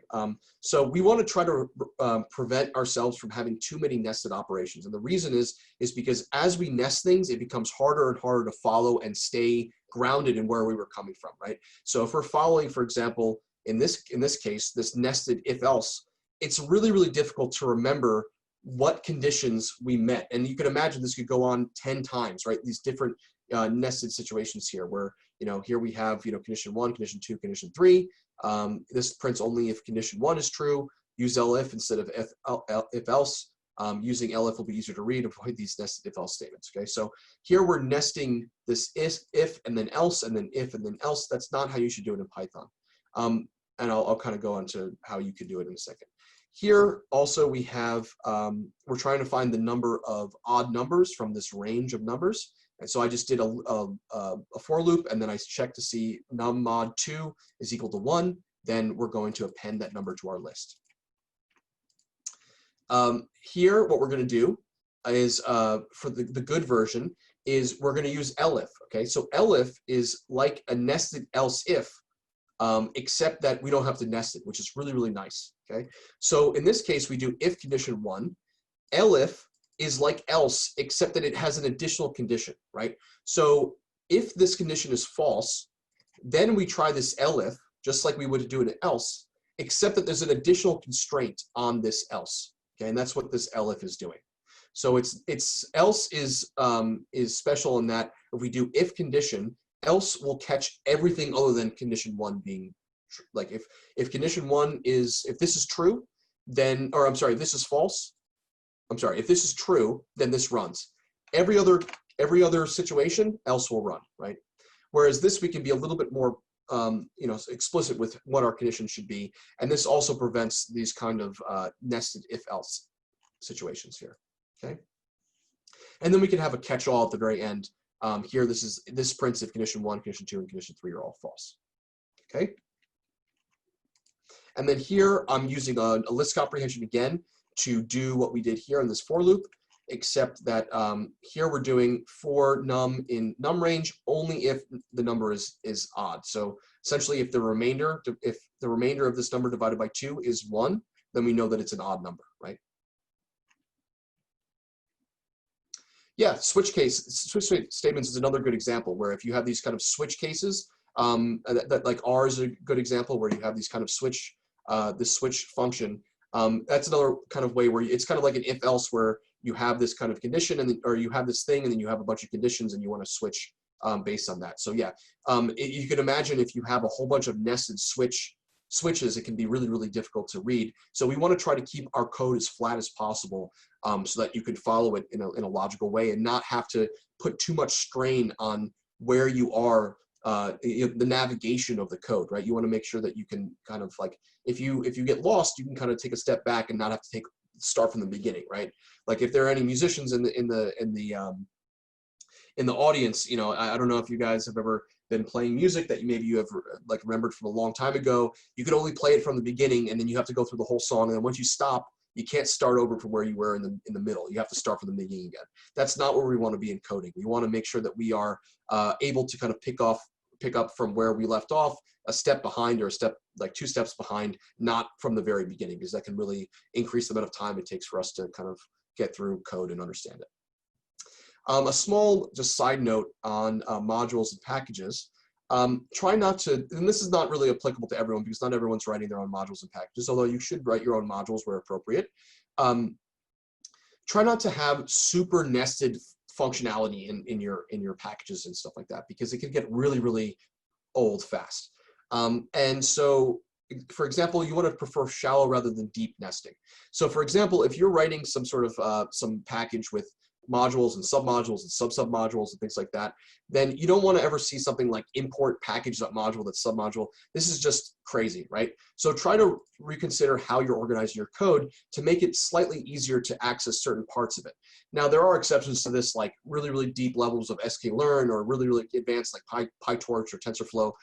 You know, so there are certain things that require certain levels of sophistication, but for the most part, try to do your best to not really, you know, super deeply nest these things. All right, we're getting closer to the end here. I have 15 minutes left, so I think I can make it. Sparse is better than dense, okay? So this is our next aphorism here, and we want to try to write concise code, but you don't want to do so at the expense of readability, okay? So don't write all the code on one line when you can write the same code on multiple lines in a more interpretable way. There's a delicate balance here, okay? Because as you become a more experienced coder, you might be more inclined to start condensing things, writing them on one line, but don't go overboard with this, okay? Because there's a certain level where it's like, come on, dude, why are you making me read all this in a single line? It's not, you're not showing off here. It's just making my life more difficult, right? So, so don't just force everything onto one line because you think it makes you look like a more advanced coder. It'll actually make you look like more an amateur if it really is very difficult to read. So for example, here we have this string, which is essentially saying how many bytes and then how many bits and then how many values for that number of bytes. So this is a very long print statement, and it's really just hard to go through. And so this can be easily broken down into multiple steps and just make each step easier to read. Don't make someone have to read through this. It's just too much. It's too much on one line. Here we have kind of, I wrote this if-else thing where this kind of workflow here where, you know, what is your wet level? If it's raining, is it raining? Do you have an umbrella? And does the umbrella have holes, right? So, you know, there's either dry, damp, or drenched. Those are the kind of three options. And this is a little bit on the kind of gray area here, where this isn't so black and white. This can be okay. Just I don't like how complicated these conditions are here. If they weren't so complicated, then I would say this is okay. But for the most part, I would write this as separate if-else statements as opposed to this one long kind of expression here. And then also, this is a popular one where we have filter and map functions. If you guys are familiar with these functional operators, map is going to apply a function to a collection of things, and filter is going to check some function on different elements, and then if the function returns true or false, it will either include or remove the element in the final collection, or the iterable. So let's see what I did to kind of make this a little bit nicer. Here is our first print statement. I broke this down into the number of bytes for 0 to 7. So this is the number, the number of bytes, and then here we have the formatted string that I'm going to use to insert all my values. So for example, here's my first value, here's my second value, here's my third value. If you guys are not familiar with string formatting, I would really suggest getting into that because it's a really great way to make your strings more dynamic and not have to manually, like, you know, make all these static strings. And then here, the final thing that I do is I take this new line character, I'm joining the formatted string, which is going to put in byte times 8, which is the number of bits, and then this is going to be the total number of possible values, you know, or I guess integer values available for that number of bytes, and then for each byte in our byte value gen. Here I just wrote out these different as if-else, if, elif, and else statements, so that it's kind of just a little bit more straightforward. I like it this way, although, you know, this is kind of one where I can give some, you know, you have an argument if you want to do it this way also. And then also here, I'm splitting this up into multiple different steps. This one I don't think I really need to do. I could probably get rid of this num range thing, and I can just replace this with a range 10 if I would like to maybe skip one step. And then once I've done that, I can pass the square nums thing to my filter function call, so that this isn't just pasted in here, which would make it kind of crazy and harder to read. So just break it down to different steps to make it easier. This is even better, where if you're using list comprehension, one of the best reasons that list comprehension is really used, in addition to its efficiency, is that you can do both map operations and filter operations in a single list comprehension. So here, what I'm doing is I'm squaring each number, and I'm only squaring it if that number is even, or I'm sorry, if the squared number is even. So so this is a really great way to kind of skip this stuff by using list comprehension. So again, if you haven't used this list comprehension, I highly suggest using it. This question, should we use F before the string? So that's a newer version of string formatting. The older version is, we have a string here. This is the this version. And then I could say .format old, and that will give me, this is the old version. And then the newer version in Python 3 is, this is the, and then I can do this, where I can say version equal to old, or new, I should say no. This is the version. I'll say version. So what this does is allows me in just inline without this extra kind of dot format. This is a string method, right? This is a method that belongs to the string class. But I don't have to call that string method. I just put an F before, and then I put the value or the name of my variable that I want to insert into my string just directly in these curly braces, and it will put it in. I actually like this better. I think it's more straightforward. I use this quite a bit, so it's very useful. This is just, like I said before, with this kind of one-liner if-else. You can definitely do that, especially if it's not too complicated. Like, for example, here, this will tell you if a number is even or odd. True if number mod 2 is equal to 0, otherwise false. So this is good. This is okay. If it gets more complicated than this, I would just use actual if-else statements. All right, let's see how much more we have here. Well, I have essentially 2 more things to cover, and I think I can get through them. So errors should never pass silently unless they're explicitly silenced, okay? So error handling is really, really important in Python, especially for automation, like I said earlier. So for example, here, we have this value list, and we have the word, we have the number 0, and we have 50. And so what we're going to do is for each value in this value list, we're going to try to get the reciprocal of that value. And so before I try to do 1 divided by whatever the value is, I'm going to convert that value into an integer, okay? And so I'm going to try that. If I get any error, I'm just going to pass. And then else in a try except, this only prints if there was no error. So that's how the else works here. So I'm going to run this, and we can see that this only comes out once. We only get one thing, and that is the reciprocal of 50 is 0.02. Okay. And so the problem with this is that we only get a result here for the one number that worked.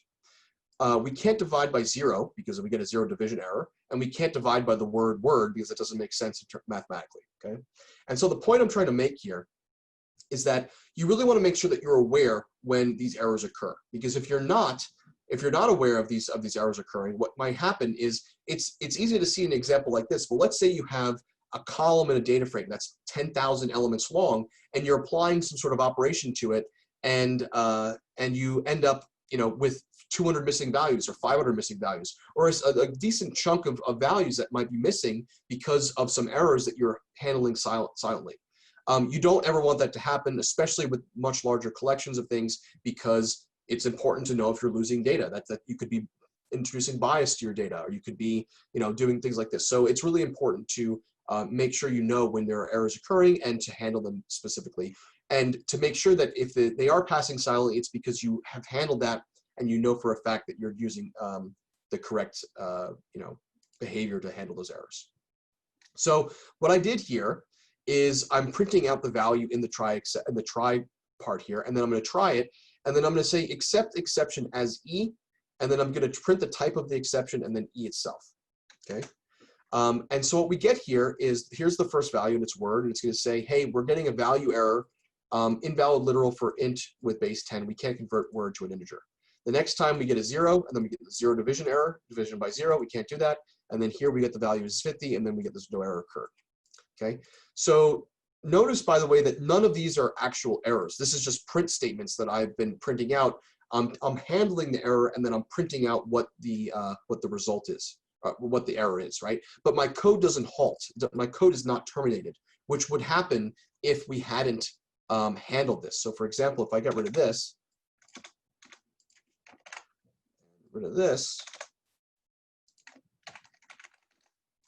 going to get an error, and my code is just going to stop. Okay, and that's a big problem when it comes to automation, because we want to make sure our code continues to work.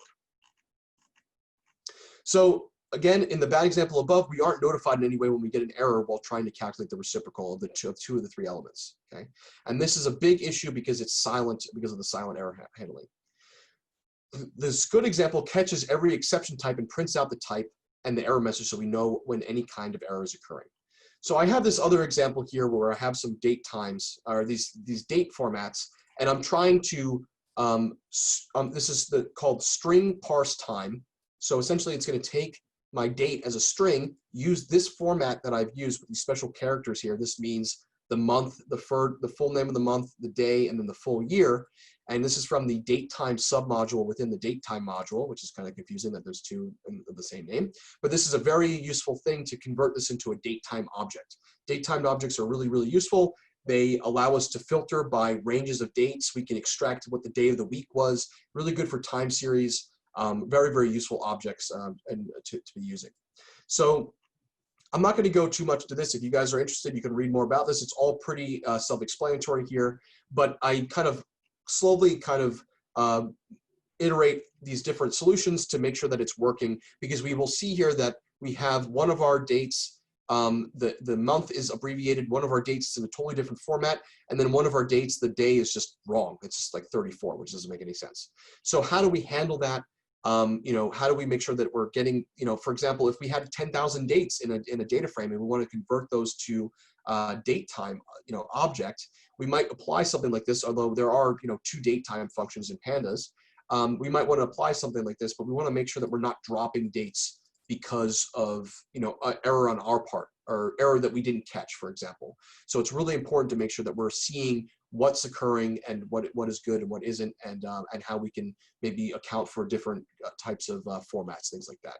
So what I ended up doing is I made a helper function to go and check to see if any of these different different types of formats will work. If they do, I return that format. If not, I return just the default format, which will give me an error in the final function. So if I run this, we can see here that we get date times for actually all of the dates except for this April 34th, because I have no idea what this should be. This is kind of ambiguous. This might be April 3rd, it might be April 4th, it might be April 30th. Who knows what it is, and it's very difficult to find that out without additional information. This is another aside about raising errors. Sometimes we want to actually raise errors in our functions, right? So it's sometimes an operation is completely legal in Python, but it doesn't make sense in the context of the use case. So for example, take a calc volume function. It takes these 3 dimensions and then it multiplies them by each other, right, to get the total volume. By the way, here's an example where maybe X, Y, and Z make sense for our argument names, right? Then we can run this, but you can see that if we run this, if we run it with a negative dimension, we'll get -60, and that doesn't make sense for a volume. You can't have a negative or 0 dimension when you're calculating volume. So what I'm going to do is I'm going to add this check to see if any of these are less than or equal to 0, and then raise an error if that's the case. So this is just an example here, and I kind of just really quickly went over it. You know, this makes sense from a Pythonic perspective. We can multiply these 3 numbers, no problem. But in terms of a volume context, this does not make sense. So we can use these errors to alert the user. Errors are really good, right? Errors should never scare you. Errors are always there to help. They're always there to say, hey, something went wrong. I want you to know. You should figure out how to fix it, right? And so that's a good thing. If there weren't errors, it would be absolute mayhem and chaos in coding. It would be very, very difficult to work with code without errors. Okay. This is, I kind of just want to run through these final ones here. So in the face of ambiguity, refuse the temptation to guess, okay? This is really related to the explicit section. Always use explicit, always be explicit. Essentially, ambiguity is a scary concept for programmers because ambiguity leaves room for interpretation. The solution or approach to solving a problem should be clear and should not need any explanation beyond what is given, okay? So there shouldn't be room for interpretation beyond what you give the person. So here, for example, we have this if not condition 1 or condition 2. Will this print or will this print? If these are both true, is this getting printed? Or is the priority to say condition 1 or condition 2 and then not of that? Or is it not condition 1 or condition 2? It happens to be that it's not condition 1 or condition 2, which ends up printing hello world because of this priority in operations. And then the second thing here is that we're doing this this kind of ambiguous issue here. Let me actually print it out. We'll get this value error where we're trying to, if we look at this array here, which is going to be, we can say array less than 6. This is something called Pointwise Operations, where we're broadcasting, this is called broadcasting, where we're broadcasting this operation into each element of the array. So this array here, I'll print out array. We can see 0, 1, 2, 3, 4, all the way up to 9. And then we're saying, is this element less than 6? So this one is, this one is, this one is, all the way up until this one starts not being right, okay? Now, if array is less than 6, it's going to say, hey, there are values less than 6 in the array. We can't do this. This turns out to be a Boolean array, but the truth value of that Boolean array doesn't have a true or false. And yes, and so Jay, you said we can use parentheses to remove ambiguity. That's a great way to do that, absolutely. And so for example here, if we want to do if not this or this, we can add the parentheses here if we want to be explicit about doing that operation first, and that's kind of part of the PEMDAS or the order of operations with these different operators. It's important to remember that the priority there. So I explained here why this array less than 6 doesn't work.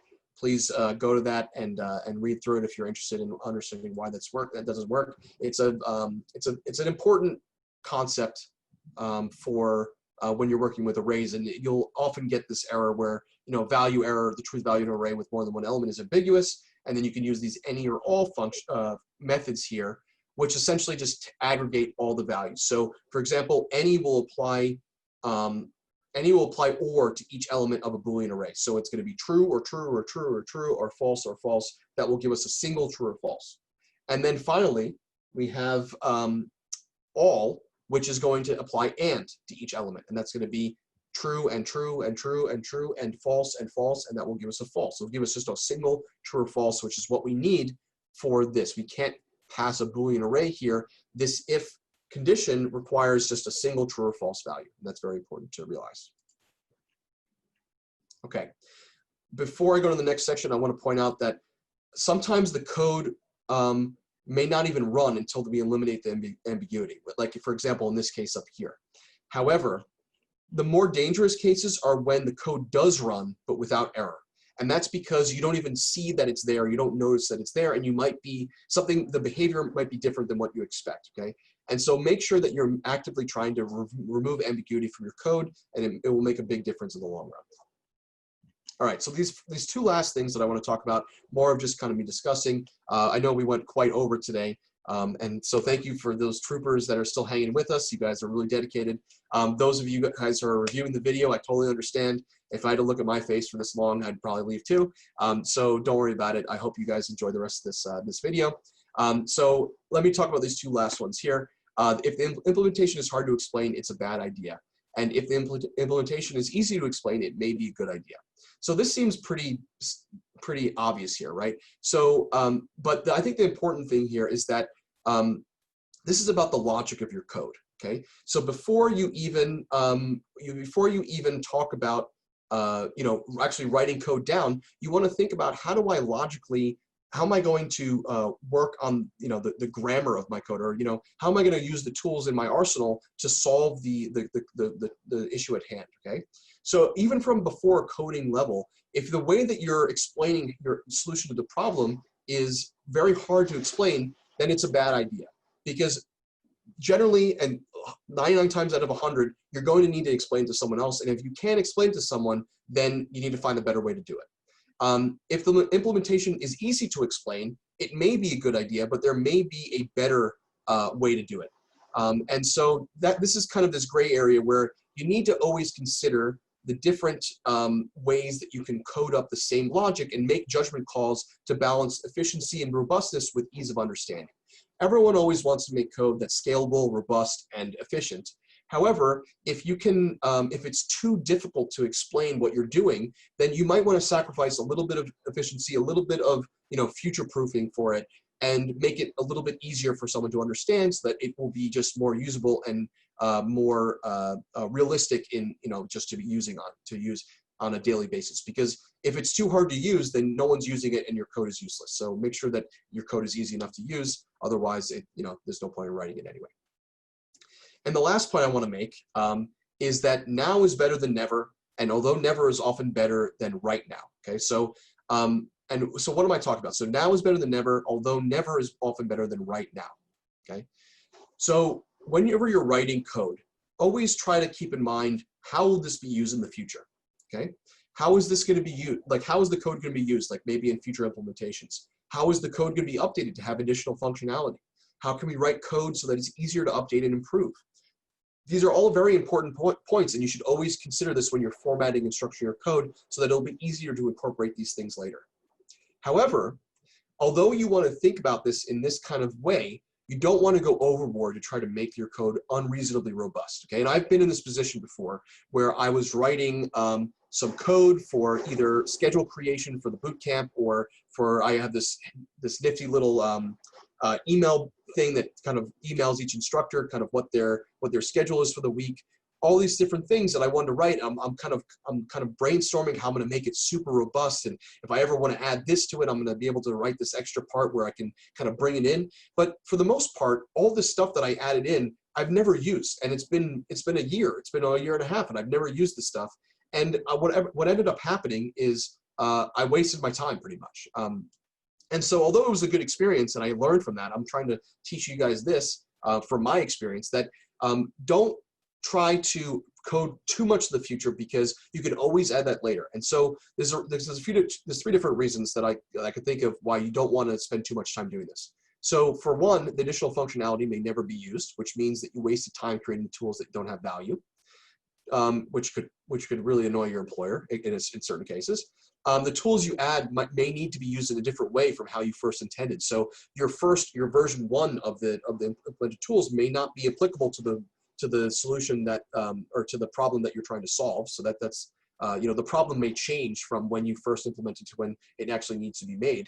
And then 3, additional functionality generally means higher code complexity. So that means that when someone's trying to read your code and understand how it's working, they need to learn more that might not even be used in order to use what your actual, the base part of your code is. So you're adding like this kind of additional layer of complexity to your code that doesn't really need to be there yet. And so that's really not necessary. And so the idea here is to try to write code that just solves the immediate issues. A good idea today is better than a better idea tomorrow, right? Get something down that works, that can solve the problem, and then if you need to improve on it, you can always go back. And this is where things like version control come into play, where we're using GitHub, where you need to make sure that you have certain checkpoints so that if you implement or you change some functionality and you add additional functionality and it breaks your code to a degree that you can't figure out how to unbreak it, you use the version control and you roll back your code to a different version, which is very useful. Okay, so I can finally take a breath now. Thank you guys for joining the session. You've taken your first step into a larger world of better and more readable, interpretable code. Please try to incorporate some of these ideas, baby steps.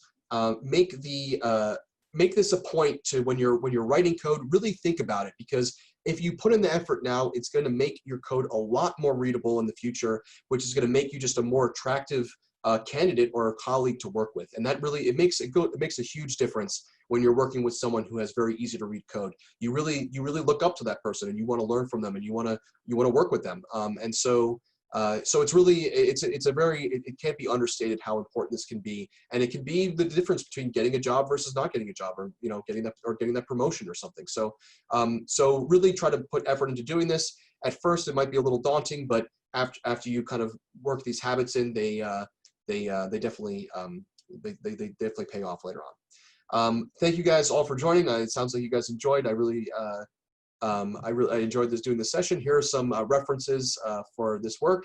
And again, if any of you are interested in learning more about our program, we have the information for the different boot camps or the different programs we have available here. And then we also have our admissions email that you can send an email to. All of our admissions officers are wonderful people. They'd be able to help you answer any questions you may have. So thank you for coming. Enjoy the rest of your evening.